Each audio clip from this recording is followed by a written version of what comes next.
Hello, and welcome to the Cleveland International Film Festival's post-film conversation for CIFF's Jury Award-winning Best Live Action Short Film, The Present.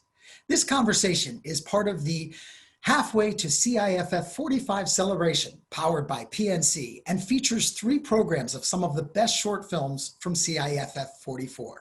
Hi, I'm Paul Sloop, the Short Films Programming Manager at the Cleveland International Film Festival, as well as the moderator for this conversation. I'm delighted to be joined by our special guest, Farah Nabulsi, the writer and director of The Present. Farah, thank you so much for joining me and welcome. Hi, thank you for having me. I'm so glad that you could join us for this conversation. Obviously, your film, The Present, garnered not only the attention, but the admiration of our programmers and our jury. So can you tell us what was the inspiration for both writing and then making this particular film?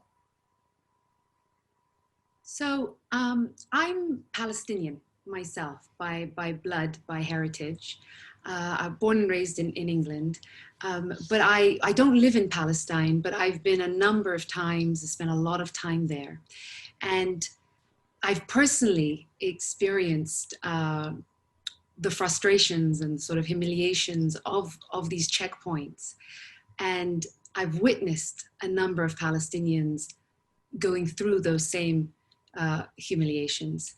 And I had long conversations with people who go through this every day. And very specifically, there's one young man I've gotten to know over the years. His name is Abid, and he lives in Hebron, the city of Hebron. And he lives on a road that is surrounded by illegal settlers. And so when he steps out of his home, to the right, he can walk down a little, but then there's a soldier post, and he's asked for his ID. And as a Palestinian, he's not allowed to walk on the road, even though this is the road of his home. And to the left, about 80 meters up, is a checkpoint.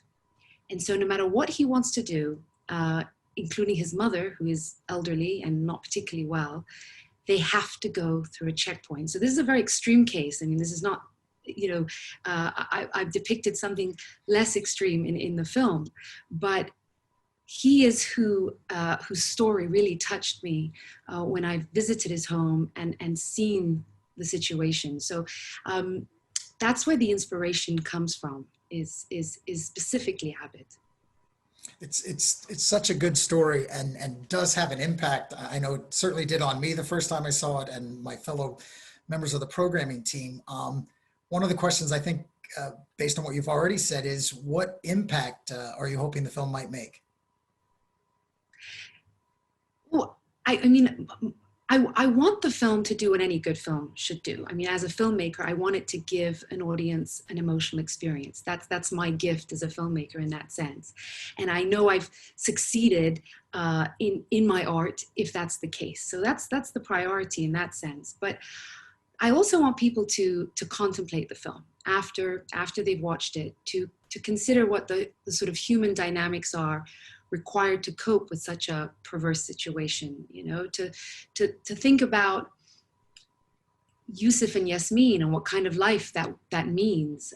Because even though it's a fiction film, it is based on a reality on the ground today in Palestine, where Palestinians are having to deal with a military occupation and apartheid, and ask themselves, would they accept it for themselves?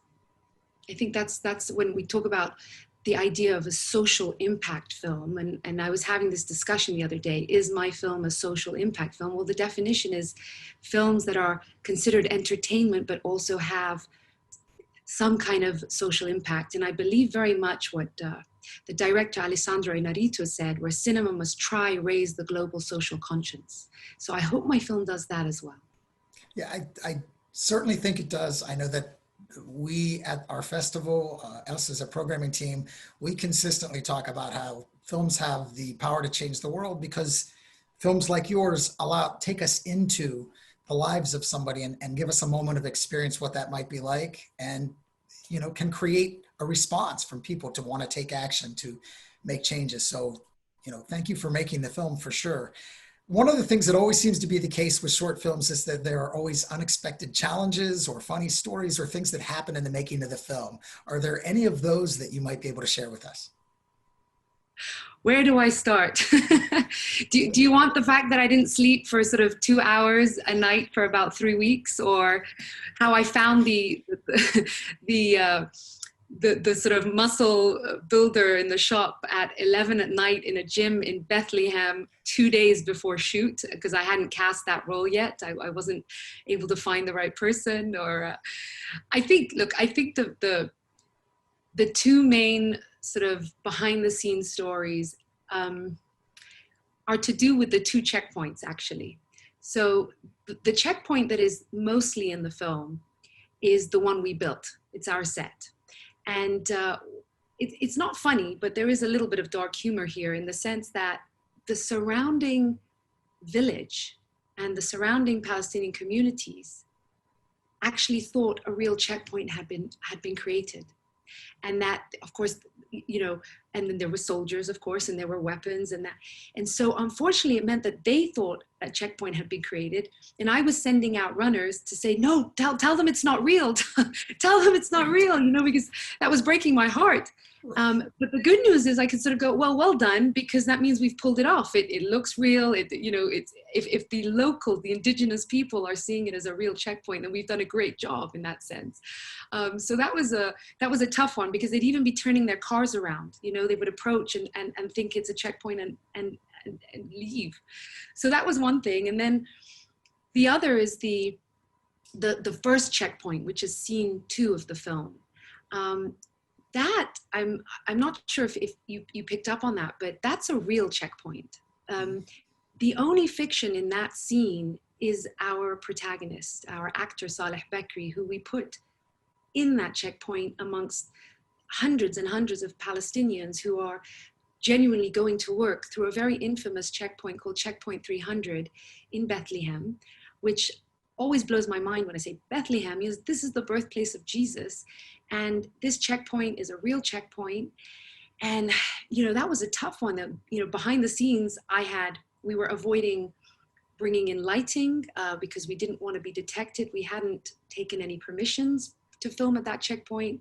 Whole other philosophical question of who do you take permits from to film such a monstrosity?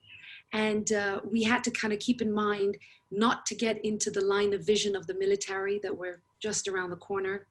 I'm a female, blonde, you know, woman who obviously would have stuck out like a sore thumb. So I would come out direct. I had two cameramen. So we had our DOP, Benoit Chamilad, and another cameraman.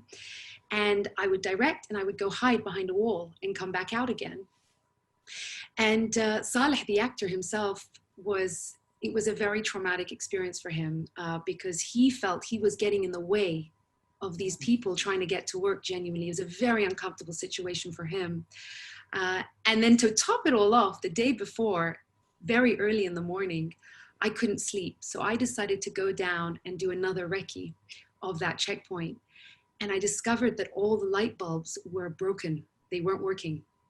And so without being able to bring in lighting, we would only be able to have shadows. Like it would have ended up horrible on screen.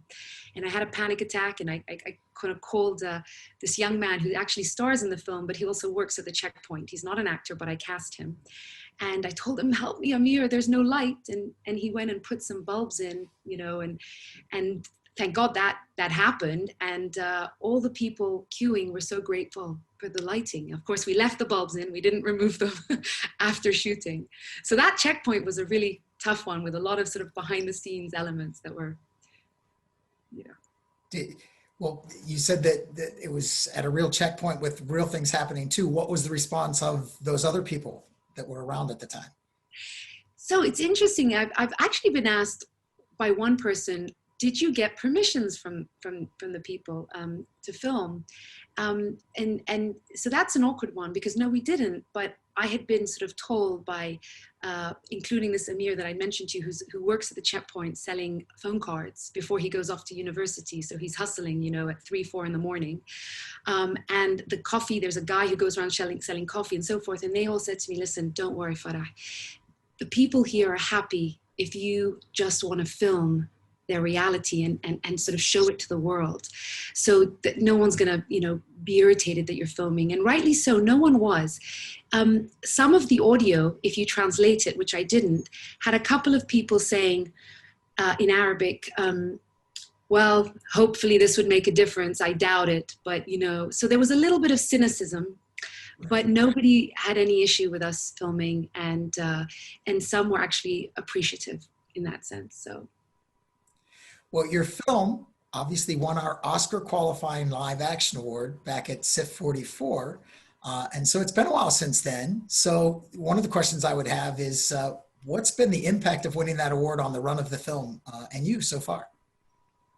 Well, first of all, I cannot believe that nearly 6 months has passed. Wow. It's been wonderful. Look, in terms of where we kind of kicked off, so we had our world premiere at Clermont-Ferrand, which, as you know, is sort of the creme de la creme of short films in terms of festivals. And that was our world premiere in February, so just 2 months before Cleveland. And we won the audience award there, and that was wonderful. And that's an Oscar qualifying festival, but it wasn't the Oscar qualifying award.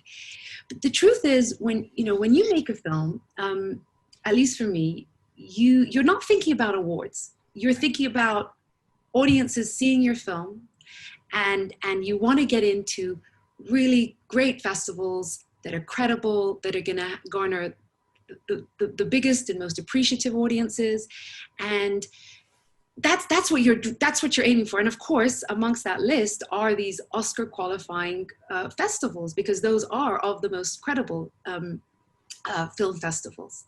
So you're not thinking about awards. So when I got sort of the official selection to Cleveland, you're over the moon, and you're not even contemplating, whether it could win or not. And Paul, like when I got the award, I sort of responded to you and said, sorry, before I get ahead of myself, what does this mean, And of course, to my absolute heart's content, when you said that this was the Oscar qualifying award, I was blown away, because that, in some ways, changed the game of how far and how wide that audience is going to be, potentially going to be. So,